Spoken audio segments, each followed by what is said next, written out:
G'day there guys, orders Diet Coke at McDonald's just to be on the safe side. It's your host Markee and welcome back to another episode of r/Am I the A-hole. Now if you love today's episode, I want you to sit back, relax, chuck a prawn on the barbie, and enjoy today's bloody good content. Posted by user Plastic Lengthiness 97.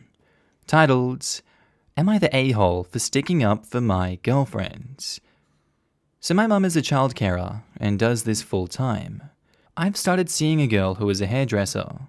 She's really kind, but sometimes this is her downfall. I invited her round to meet my mum, and I was horrified to see that when we walked into the lounge, my mum had all her hair stuff ready and brought a mirror in.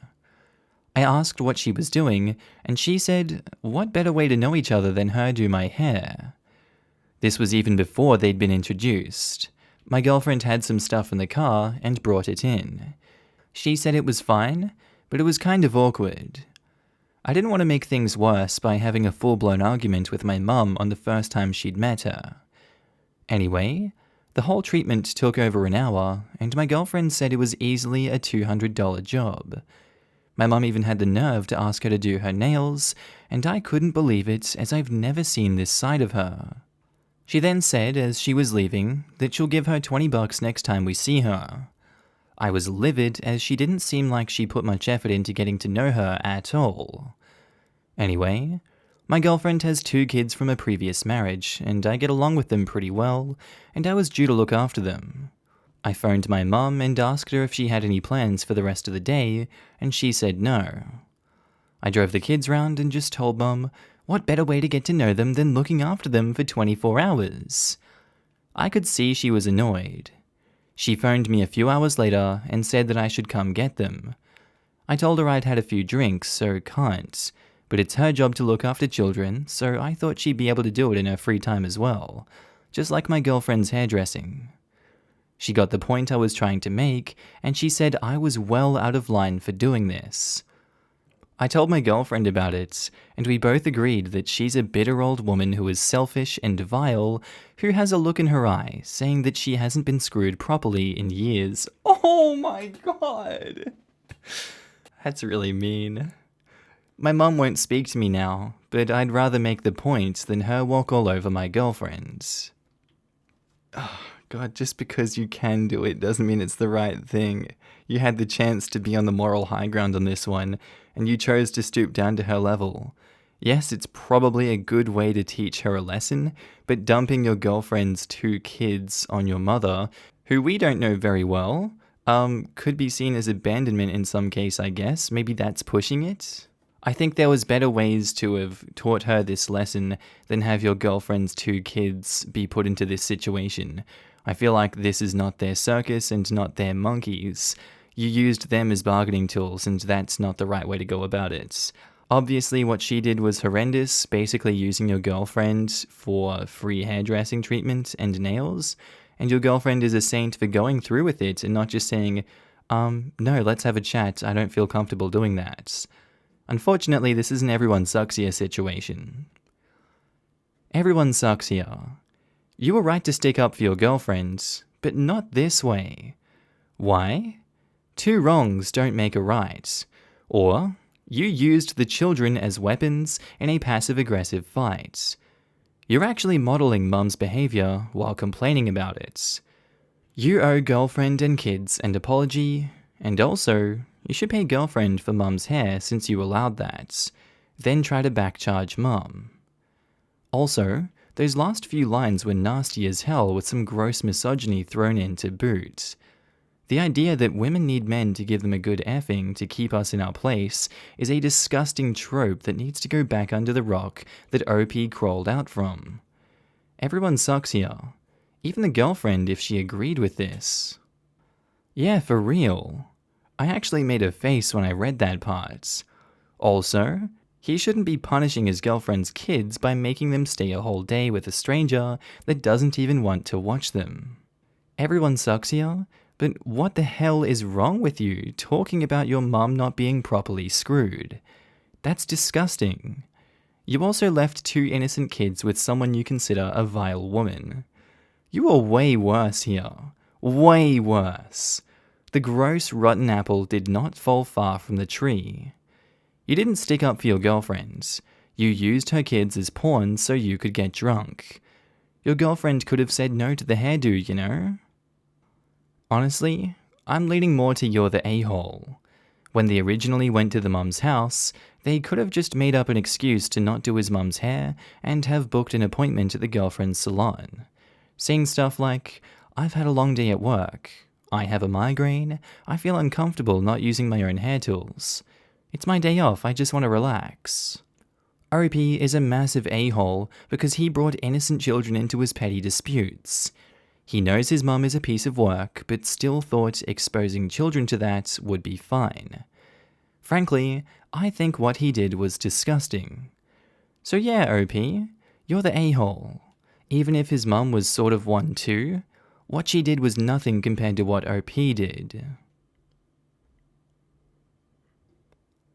Posted by user UT friend titled, Am I the a-hole for telling my friend that it's not my fault that nobody loved her dead parents or her enough to take her in?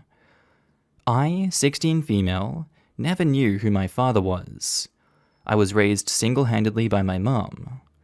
My mum didn't have any siblings, but she had a lot of very good friends who were always round while I was growing up. I consider all of them family. One particular couple, Susan and Tom, I call them aunt and uncle, are very close to my family. Since my mum was estranged from her own family, she made sure that Susan and Tom become my guardians in the event of her death. She passed away when I was 15. Soon after that, Susan and Tom took me in. Things were hard at first. I was grieving, and they had kids too, but we all made it. One of the things that helped the most was support groups. I met my friend Kate at this support group. She also lost her parents 3 years ago. Her parents wanted her father's brother and wife to be her guardian upon their death, but apparently they refused to take her in. Their grandparents were in retirement homes, and no adult, friend or family, helped her. She also told me she thinks that her uncle stole a lot of her money that she's supposed to receive when she turns 18. Kate had to go into the foster system, and she ended up in a group home. Her foster parents aren't evil, but they do the bare minimum to pass the inspection. Some of the older kids in their home aren't really nice. After a few fights, the therapy and support group was mandated for her. We have only spoken over the phone as everything was online. We really bonded, but we weren't able to meet until restrictions were lifted. I have spoken about my family, but I don't think I mentioned the fact that they weren't related to me. My aunt suggested that I invite her to visit, and I did. She visited one Sunday. Things were fine at first, but I could tell that something was annoying her. She was becoming increasingly snappy as the day progressed. We were having dinner, and we were all talking, and then she suddenly exploded. She slammed her hands down on the table and told us all to shut the F up and started screaming at us. She said that they weren't my real aunt and uncle and that they weren't a real family, so we should all stop pretending to be one. She said that having pictures in the living room, having dinner together, was just trying too hard. She said that her parents had family while my mother didn't even know who fathered me. She said that this is the life that she should be having, and I should have been the one in the group home. I got pissed off and told her that she was just jealous. I told her that my family may not be real, but at least they love me. I also said that it wasn't my fault that her parents didn't have anyone who loved or cared about them, or her, enough to help her or take her in.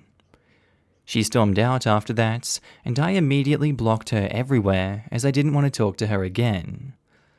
My aunt thinks what I did was right. Edits, I feel like I was intruding, or imposing on them was a real fear of mine, and something I have confided to Kate. My aunt feels I snapped and defended myself because it's a touchy subject for me, but my uncle thinks that I was too harsh. I just wanted to ask opinions. Even if you disagree with what I have done, I kindly request you not to be rude. Am I the a-hole? If you're trying to get that message across that it's not your fault that no one loved you and no one helped you, It may be true in some sense, but if you want it to not come off as an a-hole-ish thing to say, like really edit and reword that sentence, because the way it's phrased currently, there's no way that it can't be taken as you being a dick. And she's also wrong in the situation to be blowing up at you and using this against you. You are both hurting so much, and it's no excuse for what happened, but it's obviously a very emotionally volatile situation. I kind of think both of you guys did wrong in this situation, and you should both be held accountable for your actions. And if going no contact is the way to go, then that's just how it has to be. Everyone sucks here. In some ways, no a-holes here. In some ways, everyone sucks here. What you said was unkind and cruel, given the fact that she was melting down over not having anyone to take her in. What she said was cruel, and lashing out at you for something that wasn't appropriate. And you're both reacting to some really terrible, tragic things that have happened to you both. So I can't fault either of you for being teenagers and unable to manage your emotions about this heavy, awful stuff. That's why you're both in a support group. Because you don't have all of the emotional tools to manage this stuff yet. And that's okay to not be there yet. Just please understand that she is clearly not coping well with having been passed over by her blood relatives, and while obviously that's not your fault, it's really not necessary to make it a no one loves you, and at least there's people loving me thing. Likewise, to accuse you all of trying too hard, or that you should be suffering like she is, that's not fair either. You both messed up, and it's also understandable why you said what you did, even if what you said wasn't okay. And neither of you were saying things to the other that were truthful or fair given the circumstances. You don't actually know if they loved her or not. You just don't. And for what it's worth, it's okay for you to be hurt by what she said, and also to realize what you said was hurtful, and also not want to talk to her again. All of that can coexist and be the way that it is. It's not you're right, she's wrong, she's right, you're wrong. No one is actually in the clear here, and everyone is terribly wounded and not their best selves when they're being pushed to the limits of their ability to cope. I disagree. This is no a-holes here, leaning into not the a-hole. If you insult people with things that are deeply hurtful, you don't get to complain about getting an angry response consisting of cruel insults in return. It's understandable that Kate lashed out, but doing so against OP simply isn't excusable, as OP is completely unrelated to her situation. But I'd like to point out that OP might not be accurate in what she said about no one liking the other girl's parents enough to take her in. It might not be the parents' fault. I have no one except my parents, and although I'm an adult now, when I was a child, I was terrified that they would die because my family either didn't care about us or were straight up crazy, and I would have no one to help me. It was not my parents' fault though. Everyone sucks here. Kate for very obvious reasons, and her behavior is unacceptable. Although her feelings are heartbreakingly valid, this was just not the way and place to express them. But you were insanely and unnecessarily cruel to this girl.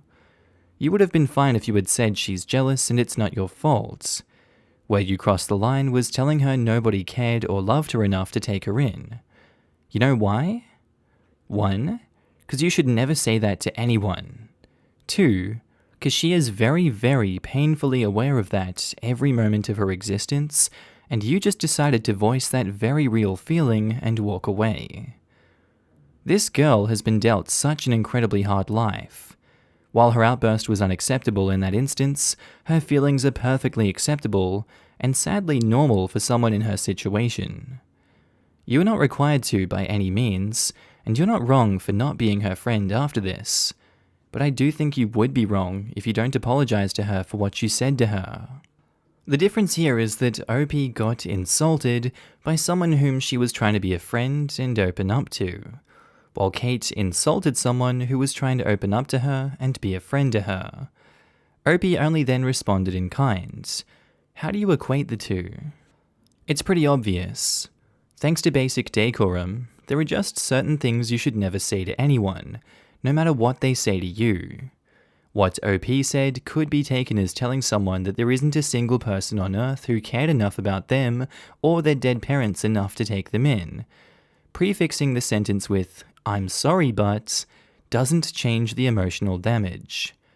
It's a complex situation whereby both parties were in the wrong. I hope they can forgive each other and move forward.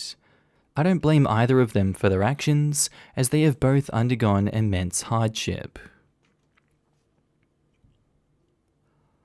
Posted by user, Am I the A-hole flower throwaway? Titled, Am I the a-hole for not giving my sister any of the flowers from our mum's old garden for her wedding? I'm 27 male, my sister is 24. She's supposed to be getting married at the end of this month, and has been postponing it since April. Yes, I know pandemic weddings are irresponsible, but I don't have control over her decisions. Our mum died 3 years ago after a long battle with cancer. She was an avid gardener after she retired and during her retirement, and she grew a beautiful garden. Her landlord let me take what I could of her garden after she passed. My sister didn't take any of Mum's plants, even when I offered. I paid to have a lot of the bigger ones relocated and spent the better part of a week covered in dirt and splinters. I'm not an outdoorsy or handy guy normally. I put what I could in my backyard with the help of my saint of a wife, and I gave what I couldn't keep to my mum's friends and siblings. We've since moved to a bigger place and moved the plants with us. I've since learned how to garden to keep up with the plants. My sister is asking me to supply her with flowers for her wedding bouquet from Mum's garden so Mum can be with her on her big day. I offered her a rose to place in her bouquet, but I told her I wasn't going to give her a lot of cuttings since 1. It's November and not a lot are blooming, and 2. This is literally the only time she's ever asked for anything from the garden in 3 years, and it's as an accessory for her plague wedding. She wants more flowers, specifically magnolias and irises. Those flowers are not in season. Since she won't be getting the flowers she wants, she's now asking for a bouquet full of chrysanthemums and lilies from the garden. I don't have that many currently in bloom. She came to my house to visit and acted like my yard was a flower nursery. I finally got fed up and just told her no. She's not going to get the flowers. I've been taking care of them, and she hasn't cared about them until it suited her. And if she wanted them so bad, she would have taken the numerous offers I gave her before, and that she needs to stop bothering me about it. She ended up crying, and somehow got that I said that she didn't love Mum or deserve her there on her wedding day, which I didn't say. Now she's refusing even the rose I was going to give her before and doesn't want me at the wedding. I feel like the bad guy here, which is what she's been painting me as to our family. My wife is assuring me that my sister is just being her typical self-centered self, and the wedding stress is just fuel to the fire. I tried to just argue for not the a-hole. I had to delete that all because, wow, this is a tough one. It seems to me like denying the flowers will not only get you disinvited from the wedding, but it's also kind of rubbing in the fact that, hey, I have control over the mum's property. Her presence isn't going to be at the wedding because this is the only thing left that would really signify her strongly for you at the wedding. I think OP's sister is automatically in the wrong for having a wedding during a pandemic, and also demanding flowers that she hasn't wanted nor cared for in 3 years. But I can see why she would want it now. Everyone sucks here. Everyone sucks here, but mostly you. I personally think it's quite persnickety to only grant a single rose.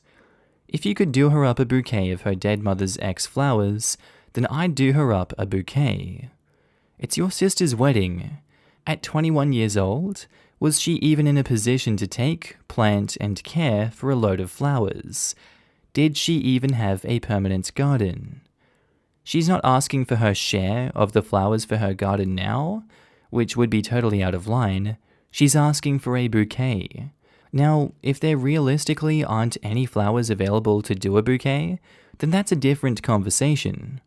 But if you could give her 10 roses, then give her 10 roses.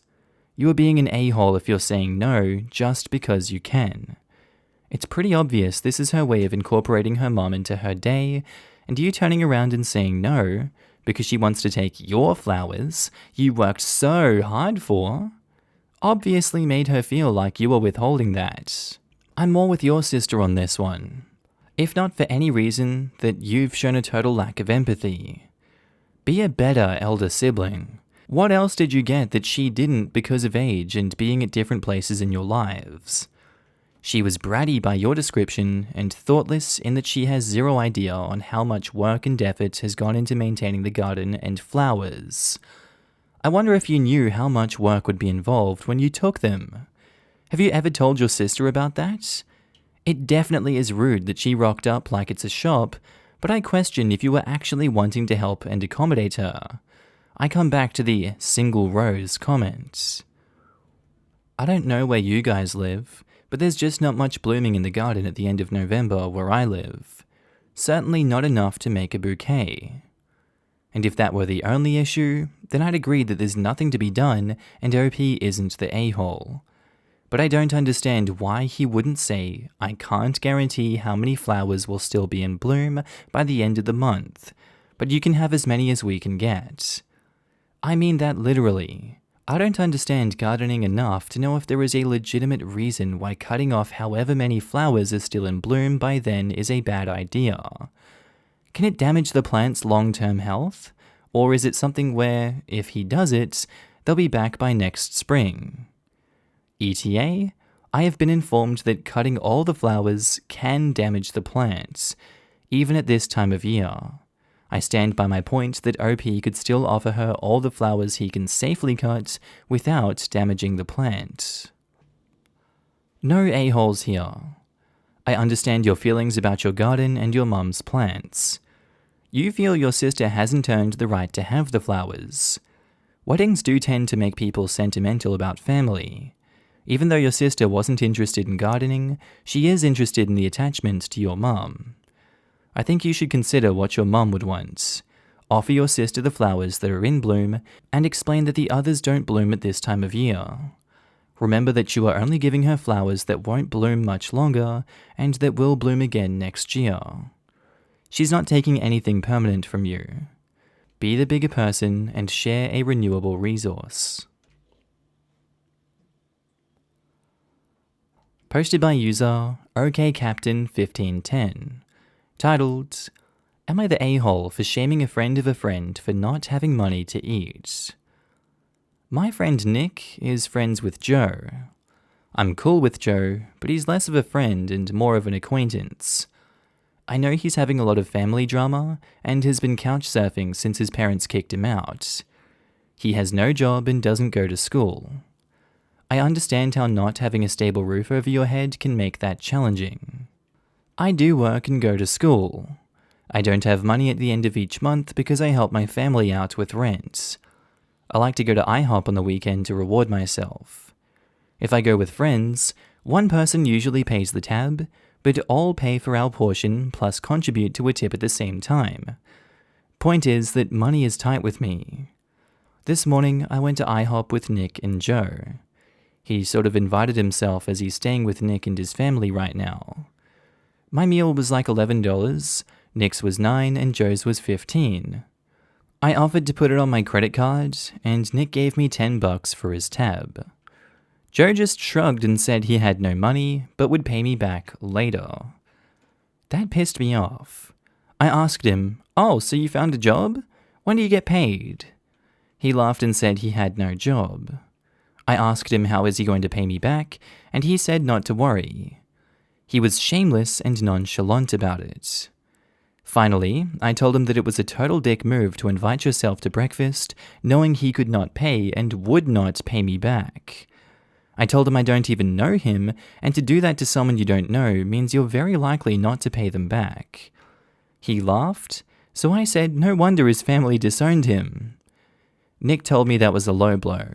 I asked Nick to then pay me back, and he said he didn't have any more money, and that's not his problem.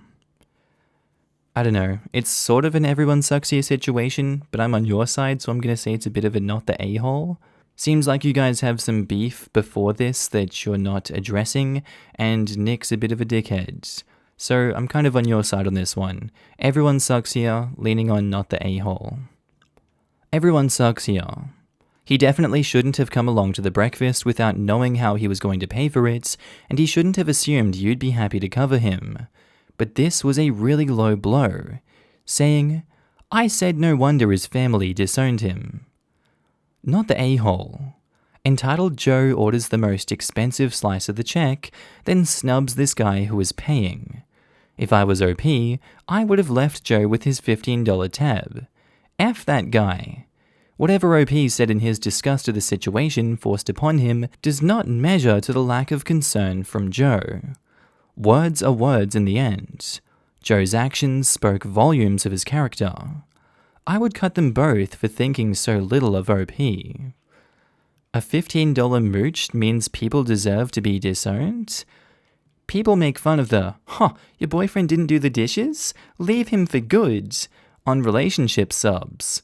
But God, you guys deserve way harsher mocking. Guy's a mooch, so it's no wonder his parents cut all ties, Jesus Christ.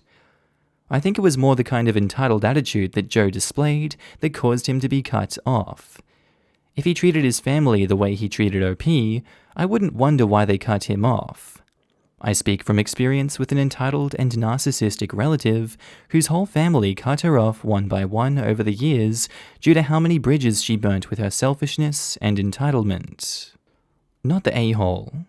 I feel like you weren't shaming him for not having money to eat, but more so for inviting himself to breakfast, knowing full well he couldn't afford it. And then doubled down on the a-holery by having the most expensive meal. How self-entitled can you get? Alright, I think that's where I'm going to end today's video, guys. I do hope you enjoyed it. As always, I want to do a huge shout out to all my channel members and Patreon subscribers. You should be up on the screen now. I love you all, and I think every single one of you are amazing for supporting the channel in the way that you do. Again, thank you so much for supporting me. And again, if you did enjoy today's video, please do tell me what you thought of it down in the comments below. All of your hot takes, opinions, whatever you think, really, whatever's going on in your life right now, I'd love to hear down in the comments below. Before I leave, I'd also like to announce that I'm going to start doing meme content again on the second channel. I know it's been a while, so click on the Markee head on the screen without the Australian flag behind him if you want to go see some memes. And as always, guys, have a good day, night, sleep, whatever you're up to, and I'll see you in the next one. Bye.